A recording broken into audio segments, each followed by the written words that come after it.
Lock कर सकती हैं। अगर आपने इन 5 टिप्स को सही प्रैक्टिकल वे में तैयार कर लिया तो आप अपने टाइम से और भी जागरूक हो जाएंगे, अपने टाइम को सही से एनालाइज कर सकते हैं।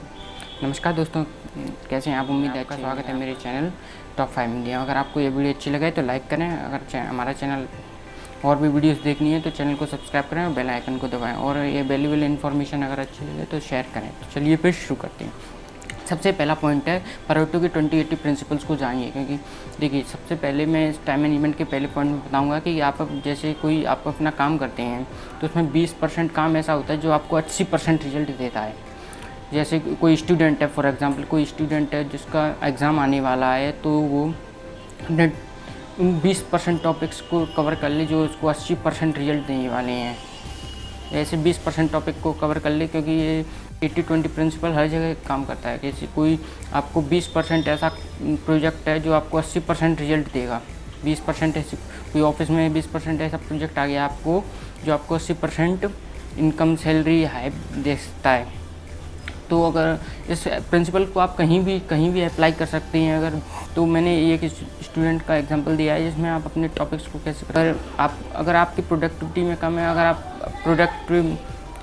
अपने काम के लिए आलस दिखाते हैं कि मेरा मन नहीं करता, मैं क्या करूं, तो आप जिसमें प्रोडक्टिव कैसे हो सकते हैं। नंबर टू है डेडलाइन तय करें। जैसे मान के चलिए टाइम मैनेजमेंट के दूसरे पॉइंट में बताता हूं कि अगर आपको कोई काम दे दिया जाए बिना कोई डेडलाइन, बिना कोई समय सीमा की, अगर आप इस काम को करना है इतने दिन में, वैसे ही करते रहो, तो आप समझेंगे अरे यार अब हमारे पास तो भी टाइम है, मैं क्या करूँगा। 10 दिन अगर कोई काम है तो बहुत लेट तक करेंगे। लेकिन अगर आपको कोई टाइम दे दिया जाए, समय सीमा दे दी जाए, डेडलाइन दे दी जाए, इस काम को इतने दिन में करना है, तो आप उसको इतने दिन के एक और जल्दी पहले कर सकते हैं। क्योंकि आपके पास टाइम लिमिट हो जाए तो आपके दिमाग में न्यूरॉन्स बनते हैं कि मुझे इतने टाइम में करना है। आपको सबकॉन्शियस माइंड आपको बता देता है कि आपको इतने समय में रियलाइज़ करना है।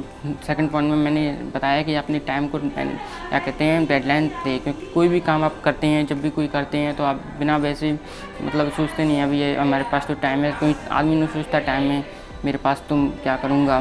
क्योंकि अगर आपने, क्योंकि एक ऐसी चीज़ है, टाइम जो विधाता ने सभी को एक ही चीज़ दी है 24 घंटे वाली, वो अमीर हो या गरीब हो, सभी को 24 घंटे दिए। अगर आप इस टाइम को सही से इस्तेमाल करेंगे, तो अपने टाइम से आप कितने पैसे कमा सकते हैं आप सोच नहीं सकते। क्योंकि तो मैं अपने थर्ड पॉइंट पे आता हूँ, जो है मैं बताऊँगा कि आपको सुबह उठना, आप भी मेरी तरह अगर ऐसे हैं कि सुबह उठने के लिए नहीं मानते, सुबह यार नींद आती है क्या करें, पर लेकिन सुबह जल्दी उठना क्योंकि ज़रूरी है। क्योंकि सुबह आपको एक्स्ट्रा टाइम मिल जाता है दूसरों से। क्योंकि अगर आप मान के चलिए 5 बजे भी उठते हैं तो आपको 2-3 घंटे एक्स्ट्रा मिल जाते हैं। 2-3 घंटे में अपना बहुत अच्छा काम कर सकते हैं। क्योंकि सुबह उठते हैं तो आपको एकदम फ्रेश फील होता है जहाँ पे नए थॉट्स आते हैं, बुरे थॉट्स आते नहीं हैं। अगर आप अच्छे मान के चलिए कोई इम्पोर्टेंट काम है आपका, जो भी ऑफिस का रिलेटेड काम है, अगर इसको करना चाहते हैं तो इसमें आपको सुबह का टाइम बढ़िया है। एक तरह स्टूडेंट के लिए सुबह का टाइम इतने लिए अच्छा है क्योंकि जब वो पढ़ाई करता है तो सुबह एकदम बढ़िया माइंड से पढ़ाई होती है। रात को तो इतनी होती नहीं है, पर सुबह क्या है तो सभी लोग सोते रहते हैं, तो आप जब सुबह जल्दी उठ जाते हैं तब आपकी पढ़ाई अच्छी होती है। सुबह जल्दी उठें और एक्सरसाइज करें। अगर आप भी मेरी तरह से जल्दी उठने से कतराते हैं तो ये अब अच्छी बात नहीं है। क्योंकि अगर आप सुबह उठते हैं तो आपको एक्स्ट्रा टाइम मिल जाता है दूसरों से। आपको अगर मान लीजिए चलिए आप 4 बजे उठते हैं तो आपको 3 घंटे एक्स्ट्रा मिल जाते हैं, क्योंकि और लोग 7 से 8 बजे उठते हैं। अगर आप सुबह जल्दी उठेंगे तो आप अपने इम्पोर्टेंट काम को कर सकते हैं, ऑफिस के काम कर सकते हैं। स्टूडेंट है तो आप अपनी पढ़ाई कर सकते हैं, क्योंकि सुबह एकदम आपका फ्रेश माइंड होता है। सुबह को इतने अच्छे थॉट्स आते हैं। सुबह अगर आप कोई मान के अच्छा कोई वर्क करे तो आपको जल्दी प्रोडक्टिव हो जाता है, आपका काम जल्दी हो जाता है। सुबह आपको नई थॉट्स आते हैं, सुबह एकदम फ्रेश फील होता है। तो थर्ड पॉइंट में सुबह जल्दी उठें और एक्सरसाइज करें। एक्सरसाइज के लिए आप अपना 1 घंटा दे सकते हैं सुबह। अगर आप शुरुआती हैं, बिगनर्स हैं, तो आप क्या कहते हैं 1 घंटा की जगह आधा घंटा दें, लेकिन आप एक्सरसाइज ज़रूर। एक्सरसाइज में जैसे कि हैंगिंग एक्सरसाइज हो सकती हैं, रोपिंग हो सकती हैं और रनिंग, ये 3 एक्सरसाइज करिए। क्योंकि आपसे फ्रेश एयर मिलती है, सुबह शुद्ध हवा मिलती है, जिससे आपको फेफड़े में शुद्ध हवा मिलती है, तो आप और एनर्जेटिक हो जाते हैं अपने काम के प्रति। इसमें थर्ड पॉइंट में यही है। तो फोर्थ पॉइंट में बताने चाहता हूँ आपको कि कोई क्या कहते हैं समय खरीदना सीखें। इसमें मैं बताना चाह रहा हूँ, मैं टाइम मैनेजमेंट के पोर्टफोलियो में समय खरीदना सीखे। क्या कहते हैं लोग, क्या कहते हैं अपने टाइम को बेवक्त वैसे ही इस्तेमाल बेकार कर देती हैं। ये टाइम एक ऐसी चीज़ है जो आपको वापस कभी नहीं मिलने वाली है। बताता नहीं, ये आपको हर एक इंसान को 24 घंटे मिले, चाहे वो गरीब हो या अमीर हो। क्योंकि लेकिन गरीब लोग क्या कहते हैं अपने टाइम को बेवक्त कर देते हैं, अमीर लोग जो होते हैं उसको टाइम को सही से इस्तेमाल करते हैं। सब इसमें क्या कहते हैं, वो अमीर लोग क्या करते हैं, वो अपना टाइम को क्या कहते हैं रीडिंग हैबिट्स में निकाल देते हैं। अपना टाइम पढ़ाई मतलब बुक्स को पढ़ने में, self help books, personality development books जैसी बुक्स को निकाल देते हैं, क्योंकि वो उनकी चाहते हैं कि वो जितनी भी स्किल सीख ली, कोई जितनी भी आपने दिमाग में खर्च कर लिया, अपने दिमाग में जितने भी इन्वेस्टमेंट कर लिया, वो आपको हमेशा रिटर्न्स देगी, कभी भी आपका लॉस नहीं होगा। अगर आपको हमें खरीदना है, जैसे मान के चलिए कोई आपका काम है बिल भरने का, तो पहले क्या कहते हैं 1-1 घंटे लाइन लगती थी जब आप बिल भरते। लेकिन अगर कोई एजेंट आपको 20 रुपये या 30 रुपये ज़्यादा ले रहा है, तो आप अपना 20-30 रुपये ज़्यादा देकर अपने 1-1.5 घंटे को बर्बाद नहीं कर सकते। इसलिए वीडियो में मैंने बताया है कैसे पे निकाल सकते हैं। अगर 1 घंटे की वैल्यू आप अपनी 100 रुपये निकाल सकते हैं। जैसे 1.5 घंटे ख़राब करेंगे तो मान के चलिए 150 रुपये, और आप अगर कोई एजेंट 20-30 रुपये ले रहा है तो आप लिए अच्छा ही है। अगर आप अपने इम्पोर्टेंट काम को मेहनत देते हैं तो आपके लिए 20-30 रुपये कुछ ज़्यादा नहीं है। अगर आप पैसे की जगह अपने टाइम को मेहनत नहीं दे रहे हैं, टाइम ज़रूरी नहीं, पैसे ज़रूरी नहीं, तो आप क्या कहते हैं फिर सफल नहीं हो पाएंगे। क्योंकि जिस लोगों ने अपने टाइम को अहमियत दी है वही सफल हुए हैं।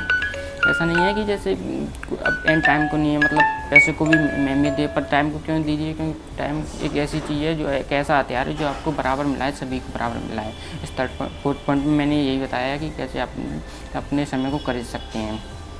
नंबर 5 पॉइंट है, लास्ट पॉइंट है। 5 पॉइंट है तय करें कि कौन सा काम करना है। अगर आप कोई भी काम कभी भी करने लगते हैं तो आपको इससे पता नहीं चलेगा कि कब टाइम खत्म हो गया। जैसे कोई भी काम आप बुक्स पढ़नी है तो आप सुबह पढ़ने लगे, कभी भी पढ़ने लगे, अगर उसकी टाइम टेबल हो। टाइम टेबल मैंने पिछली वीडियो में बताया है कि आपको उसको पिछली वीडियो को देखना है, आई बटन और लिंक डिस्क्रिप्शन में दिया हुआ है।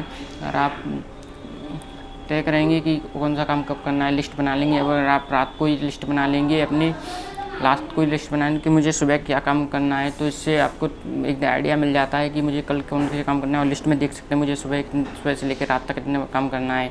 आप अपने अवचेतन मन की शक्ति को भी इस्तेमाल करते हैं, जिससे रात को अगर आपने लिस्ट बना ली तो रात को अवचेतन मन बताएगा कि सुबह हमको इतना काम करना है। अगर आपको अवचेतन मन की शक्तियों के बारे में जानना है तो मैं एक नई वीडियो बनाने वाला हूँ। अगर आप कमेंट करेंगे तो मैं एक नई वीडियो मैं आपको 5 बातें बताऊँगा। अगर आपने उनको फॉलो कर लिया तो आप अपने अवचेतन मन को अपने कंट्रोल में कर सकते हैं, क्योंकि जितने भी सफल लोग हैं अपने अवचेतन मन को कंट्रोल करके अपने सपने पूरे किए हैं। इन 5 टिप्स को फॉलो कर लिया। और आपको एक मैं टेक्निकल टिप्स बताने जा रहा हूँ जिससे आप अपने इन 5 टिप्स को भी फॉलो कर सकते हैं। तो ये टिप्स है 21 डेज़ फार्मूला। इसमें जैसे कि कोई भी हैबिट आपको छोड़नी हो, बनानी हो, तो इसको 21 डेज़ की, क्योंकि जब आप शुरू में करते हैं कोई भी हैबिट है आपकी बुक रीडिंग की, जो बुक रीडिंग एक दिन, क्योंकि आपको लगातार पढ़ते रहना होगा। जब आपके दिमाग में न्यूरॉन्स बनेंगे जिससे आपके अवचेतन मन बताएगा कि ये दिन रोज़ कर रहे हैं तो हमें इस दिन भी करना है। अगर मान के चलिए आपने कोई 20 दिन तक किताब पढ़ी तो 21वें दिन आप खुद ब खुद अपने आप में किताब पढ़ने लगेंगे 1 घंटे। अगर आपको 1 घंटे पढ़ाई करनी है तो 1 घंटे रोज़ अपने मन लगा के कीजिए, तो 21वें दिन आप खुद अपने आप 1 घंटे पढ़ाई करने लगेंगे। हैबिट आपको तोड़नी है, बनानी 21 दिन में ही बन सकती है। ये है फॉर्मूला। अगर आपको इन 5 टिप्स को फॉलो करना है तो 21 दिन तक आपको इस 5 टिप्स को फॉलो करना है। पिछली वीडियो में भी 5 टिप्स दिए, मतलब टोटल 10 टिप्स दिए मैंने। अगर आप उनको फॉलो कर लिया तो आप एक दूसरों से कुछ अलग हट के काम करेंगे। तो धन्यवाद, थैंक यू। अगर आपको ये वीडियो अच्छी लगे तो चैनल को सब्सक्राइब करें, बेल आइकन को दबाएं। चलिए धन्यवाद, थैंक यू।